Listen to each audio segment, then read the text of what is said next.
I'm coming to you right now from quarantine. I was diagnosed a week ago. I came up positive, had mild to moderate flu-like symptoms. So sitting here from quarantine, fully vaccinated.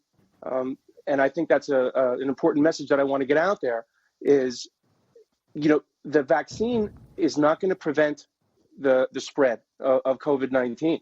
To think we're going to vaccinate our way out of this problem, we're not. It's an important tool.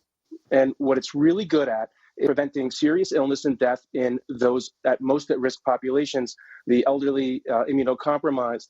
So it's really just one of the arrows in the quiver as we go forward. I actually have an op-ed piece coming out on Monday in The Hill.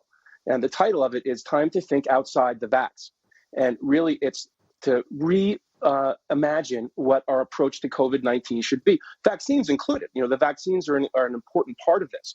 But, if you look at some very highly vaccinated populations across Europe, across certain states here, we have Vermont, New Hampshire, we have Colorado, New Mexico, where we have very high rates of vaccinations, and the cases are going up there. And you're right that the CDC is not tracking these breakthrough cases unless you go to the hospital. So my case wouldn't be counted.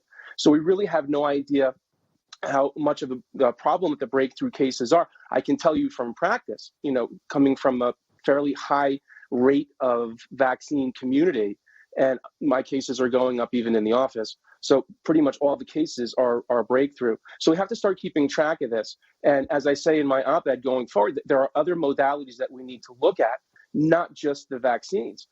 Again, I want to emphasize that I'm not anti-vaccine, and I'm not telling people that they shouldn't get vaccinated or shouldn't get the boosters. What I'm saying is we can't rely on this to get our way out of the pandemic. If we're going to get out of it, we have to look at things like therapeutics. There's a couple of therapeutics on the horizon. I'm not fully convinced on the efficacy yet. The early studies are promising, but we have to be a little bit skeptical because it's all Pfizer data, and the data that's coming to the CDC, it's being presented, it's from the drug companies themselves. So we have to take that with a grain of salt. But the early studies are promising.